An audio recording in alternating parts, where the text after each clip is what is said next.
Assalamu alaikum, my dear students. Our today's topic today we will discuss conventional sources in detail. Conventional sources of energy. Conventional sources of energy. In the previous lecture, I talked about various sources of energy, and conventional source was one among them. और मैंने कहा था दूसरा source हमारे पास जिसको हम कहते हैं ऑल्टरनेटिव सोर्स ऑफ एनर्जी या जिसे हम कहते हैं non conventional sources of energy. ठीक है, कन्वेंशनल सोर्सेज ऑफ एनर्जी में मैंने एग्जांपल आपको बताई थी. फॉसिल फ्यूल्स है, वुड है. तो today we will discuss first fossil fuels क्या होते हैं. ठीक है, नाउ फॉसिल फ्यूल्स को आप याद रखेंगे. बेसिकली फॉसिल फ्यूल्स होते क्या है? It's a natural fuel form deep natural fuel formed deep under the earth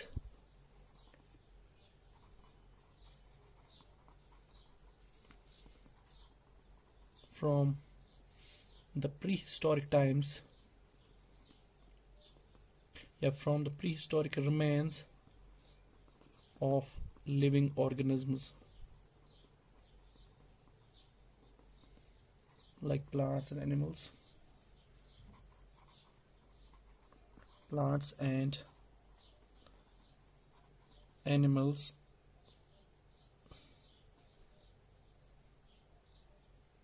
is called a fossil fuel. इसे हम कहते हैं फॉसिल फ्यूल. ठीक है, फॉसिल फ्यूल इतना ही नहीं, they are major source. They are a major source of energy, major source of energy for generating electricity,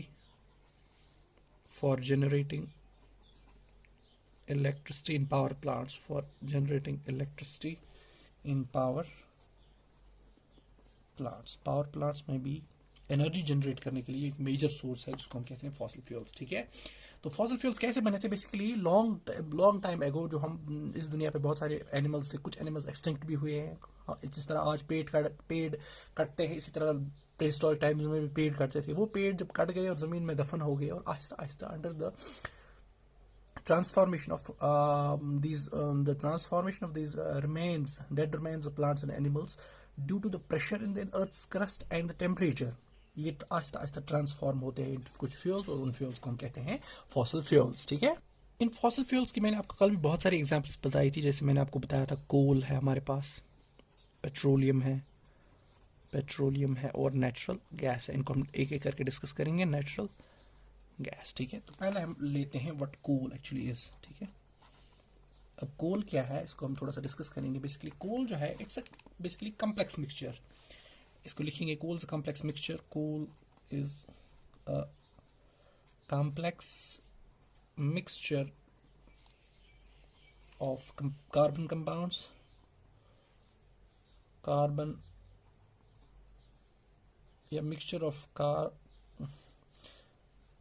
mixture of compounds of carbon,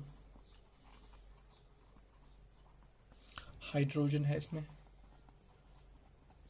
and oxygen,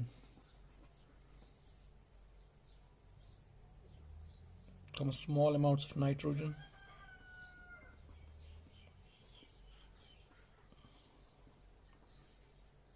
and sulfur compounds. क्या है ये? Complex mixture है.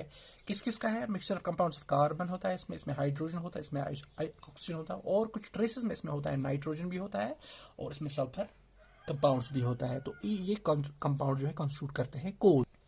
इस कोल को जब हम बर्न करते हैं, इसे हमें लॉट ऑफ हीट मिलती है, बहुत सारी एनर्जी मिलती है इस कोल के बर्निंग से.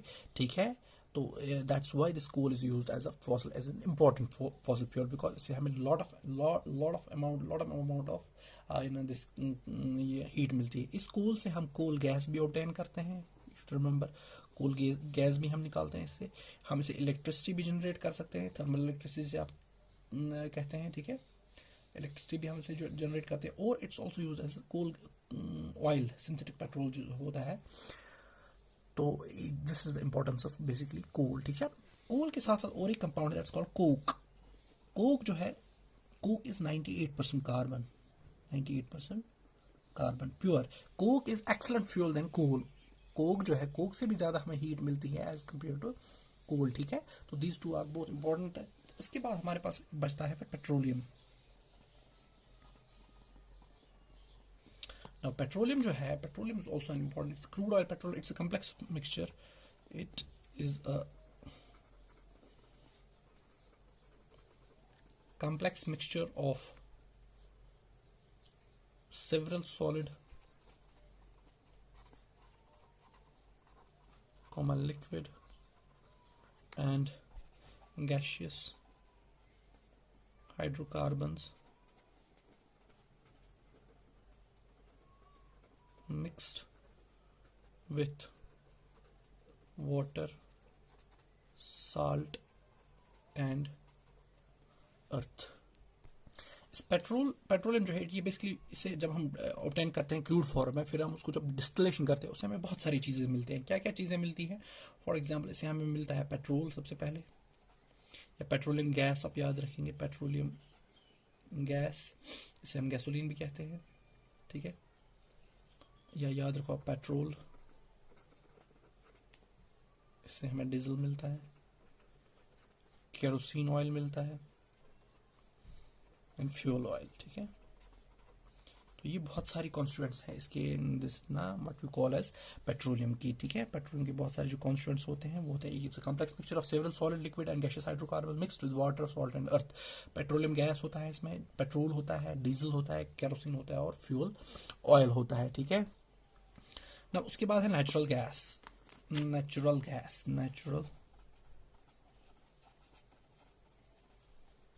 नेचुरल गैस भी जो होता है ये बेसिकली क्या होता है, it consist mainly it consist of methane होता है इसमें, with small quantities of ethane भी होता है इसके साथ, एंड प्रोपेन 95% इसमें मीथेन होता है, ठीक है। इसके अलावा इसके साथ इथेन भी होता है स्मॉल क्वांटिटीज में, और प्रोपेन भी होता है। ये नेचुरल गैस कहाँ पे होता है? It occurs deep under the crust of earth, ठीक है। क्रस्ट ऑफ अर्थ के नीचे बहुत ये क्या कहते हैं इसको, होता है डिपॉजिट्स में। ये बनता कैसे? It's formed by the decomposition of vegetable matter, जो प्लांट में इसमें सॉइल में दफन होता है वाटर के नीचे, उसी को जब डिकम्पोज आहिस्ता आहिस्ता से उसे एनारोबिक बैक्टीरिया जो है उसको डिकम्पोज करते हैं और वहाँ से गैस निकलता है, that's called as natural gas. I hope this is clear. ये हमने बहुत सारी कन्वेंशनल सोर्सेज को डिस्कस किया टुडे। आज के टॉपिक में इतना ही। Tomorrow will discuss the non conventional sources of energy. Thank you guys.